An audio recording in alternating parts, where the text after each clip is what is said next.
Hello, welcome back, guys, to our show, Completely Biased. I am Sean, joined by Trevor on this nice poker table we got still. And also today, joined by our friend Spencer Ford for our NCAA and more specifically ACC expert. But more on that later. We'll get to Spencer later. He's just going to sit over there in the corner for a second. Yeah, I don't matter right now. Yeah, it's fun. Chirping if you have some opinions, but right now just kind of sit over there as quietly as possible. You're there for college basketball. Will do. So, Gotcha. but the start of the season was 2 days ago, Tuesday night. 5 minutes into the season, we already have a horrific injury. What was your thoughts on that? Because I was watching it live. I know you kind of caught it like from Twitter. Yeah, I had me texting you. So yeah, I had a softball game, so I missed about the first 10 minutes of the game, but it was pretty gruesome. I mean, I got an update in the video, and even just that 10-second clip of his ankle that's sideways, it was just awful. I mean, it really reminded you of Paul George from the USA game 2 or 3 years ago. And like all the energy it just got sucked out of the stadium immediately. No one was talking. Even the Cavalier players, they were like crying, looking the other way. I mean, you had that photo of Dwayne Wade on his knee. I mean, you don't want to see anyone go down like that, especially like he had just gotten there. You know, and he's a good player. He's a good player. He's respected around the league. But we hope for Gordon Hayward to have a speedy recovery. Hopefully it's not. Hopefully it's like a clean break or something hopefully it's like not that. as bad. Because I heard at the end it might be a dislocated ankle. Right. With a fractured tibia. That's what Brad Stevens was saying at the end of the game. Yeah, I saw that.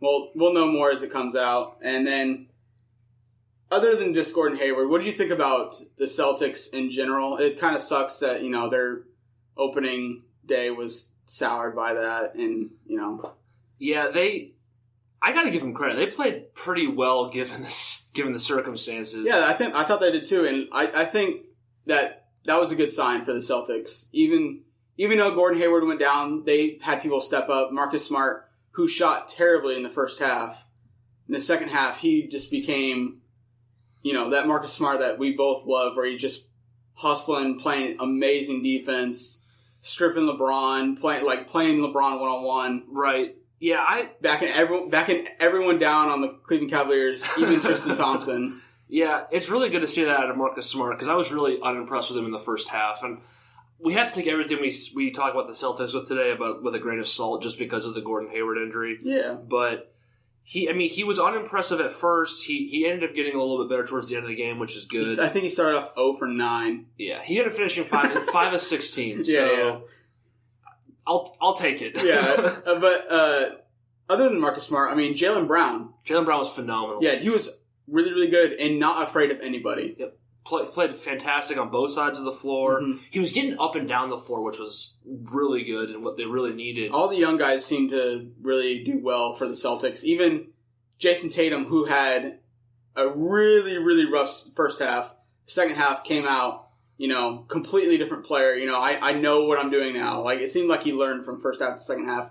And we have a big old Duke fan here. He's wearing a Duke hat, Duke shirt. Yes, what do you think about Jason Tatum's debut? Jason Tatum, he was unimpressed in the first half. I agree with that. It kind of reminded me of the first half of Duke season last year, where he was, trying to get the ball every time, calling for the ball, and then when he didn't get it, it was, it just looked like he was surprised by how athletic everyone was. Exactly, yeah. The first play of the game, he gets a pass, and LeBron nope, not going to happen. Nope. Sorry, but not going to lay it up in the NBA.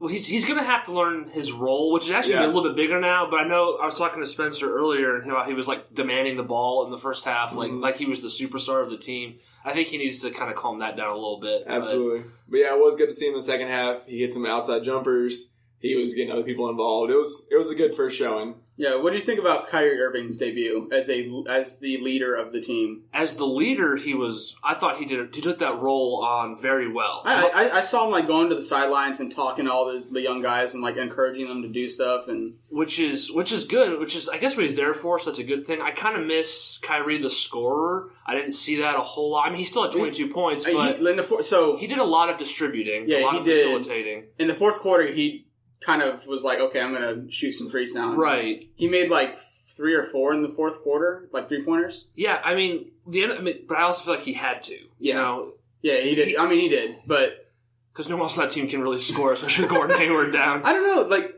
Jaylen Brown had 27 points. He did really good, but he's not a scorer. That's not his game. Yeah, you're right. But Al Horford also had a really, really bad game. Right, and they're missing Markieff Morris, who's another scorer. Yeah. So I would say, don't lose all hope. Boston Celtics They'll fans. Be a 4 or 5 seed. Yeah, they can still be. Think about it. Last year, if you think that Kyrie Irving is better than Isaiah Thomas, I don't see why they couldn't repeat the same record they had last year. Okay, that's the only thing. It's just they're all different. Yeah, no. The only thing that's stopping them is chemistry. Right. But I was encouraged by what I saw yesterday. It seemed like it was a lot further along. There was times yesterday where they just looked confused. They did look lost for a while there in the first half. But I'm going to attribute that more to Gordon Hayward going down because after the second half they kind of collected themselves and they outscored the Cavaliers. That should tell you a lot about Brad 20 Stevens. points. Yeah. But one more thing I like to say. Yeah. Let's give some credit to LeBron James, which I don't like to do very often, but he got the best out of Kyrie when it comes to defense because Kyrie didn't play a lick of defense last night. Yes, he did. For the first 2 minutes he did, and then he didn't play all the rest of the night. I thought he played okay defense, and then he at least took the challenge when he got switched on to LeBron. He got up in his face, and then I feel like that's blown by. I don't like you, LeBron, and you don't like me, so I'm going to go after you. But Kyrie's defense is bad. I understand that. It's like Isaiah Thomas bad. I know, but whenever you see him in big situations, like when he's in the finals, he at least tries. Okay, that's fair. Because whenever he's matched up against Stephen Curry, he takes that personally. Like, okay, I'm gonna play defense now. Okay, well, so he tries in the NBA Finals, but doesn't try any other time. I know, but I think now that he's alone, he's gonna take more of a okay, I have to set the tone on defense. And he's got Marcus Smart there to and Jaylen Brown to back him up. I know he can get away with it, but that was one thing. He at least looked like he was kind of trying on defense. He wasn't James Harden lazy. Fine, I'll meet you halfway. That'll work. He wasn't James Harden lazy. Other than Celtics on Tuesday, we got the news of your prediction of the Bulls going... It was a bold prediction. Yeah, I'm not sticking with it all the way. If you didn't hear the podcast before, Trevor made a bold prediction that the Bulls would make the 8th seed in the playoffs. They would compete for the 8th seed. Compete for the 8th seed in the playoffs, and I told them that they'd be the worst team in the league and probably win 15 games. So, great news for my side, horrible news for Trevor's side. Nikola Mirotic and Bobby Portis get into it. Bobby Portis breaks Nikola Mirotic's nose. Right after we record that show, Trevor's like, "Can we take it back?" 3 hours I really don't want we record this. The show. Oh my goodness, I don't even know what to say. Lauri Markkanen, I'm praying that you are the greatest power forward in NBA history because we're screwed. We just lost probably 2 of our 3 or 4 best players, which is a problem to start with. But Mirotic is going to be out for probably at least a month. Portis is meeting with the NBA to find out what his suspension is going to be. And even if the NBA doesn't suspend him, I know the Bulls will. So, Bulls are in deep trouble. But they were already in deep trouble. They were already in deep trouble. This just cements the facts. When we get to the ACC portion, we'll talk about who the Bulls need to draft at So number this 1. cements the fact that they're going to win 15 games, and Fred Hoiberg's still not going to get fired. He's not going to get blamed for that. So, he should. No. He has no control over the team. No, he's not going to get fired. He's going to be there. But we're going to have to find out what Trevor has to do for... if it does happen, they get 15 games. When it happens, we're going to find out what Trevor has to do for a punishment for his horrible bold prediction. Yeah. But other than that, we had another game on Tuesday night. The Houston Rockets versus the Golden State Warriors. It looks like in the first few minutes that the Golden State Warriors were going to score 150 to 100 for Houston. But shockingly, Houston roared back with James Harden and Eric Gordon. And Eric Gordon, I'm feeling really safe on my 6th Man of the Year pick. Eric Gordon was phenomenal on both offense and defense. Yeah, he was really, really good. He was blocking shots. I was like, what is going on? It was kind of a revelation for Eric Gordon. And he got that, Clippers Eric Gordon legs back where he's throwing down on 6'9" power forward. That first play where I was like, okay, I haven't seen that in 5 years. Jordan Bell's a good defender and athletic. He just threw down on him. Yeah, he was not even there. Which, I mean, if you've been watching the NBA for a while, you know that Eric Gordon was able to do that, but then he had a few injuries, and then he kind of turned into a three-point shooter last year and was really, really good at it. Yeah, absolutely. I would love to have Eric Gordon of last year on my team, but it looks like he's just better this year. Yeah, of everybody that I saw on Tuesday night, Eric Gordon, I think, impressed me the most of all the players. What about the third Splash Brother now? Swaggy P. Yeah, that's true. That's true. Nick Young had a great game. That's true. He was phenomenal. But it's going to be so easy for him when he's the fourth scorer on the team. He's going to be on the floor. He's going to be like, after that game, he's like, I'm going to have fun here this year. He's like, we didn't win the game, but I'm pretty happy with myself. You know who also was really good on defense, and we've always kind of known he's a good defender, but doesn't get credit for it, is actually Kevin Durant. He blocked 5 shots last night. Yeah, I mean... And he's blocking 3-point shots. And so this is a game where Kevin Durant and Stephen Curry, I would say, Stephen Curry, Draymond Green, and Kevin Durant really didn't have great games. And Klay Thompson had a bad second half. Great second half. I think they just, shied away from him after that first. Right. He hit the first 5 shots of the game. Steve Kerr was also, they ran a 9 or 10-man rotation last night, so they were trying to more than that. They used their entire active roster. Did they? Yeah. Yeah, they, So I think they ran 12 people, because Andre Iguodala was out. Right. So I'm pretty sure they were saying during the telecast they used their entire active roster. Yeah, they went, because they had, the other crazy thing is when Draymond Green got hurt and missed the end of the game, Patrick McCaw was their starting power forward to end the game. I know. Patrick McCaw is great. He's kind of their back, pseudo backup He's their point backup guard. Point guard, shooting guard, small forward, and power forward. Yeah, it's great. He just fills it. That's how the whole Warriors team is, though. They always preach, flexibility and absolutely this versatility. Just fill whatever role, positionless basketball. If you put you in the 3, just play the 3. Just play you in whatever spot we put you in. Right. You know what, on the other side of that game.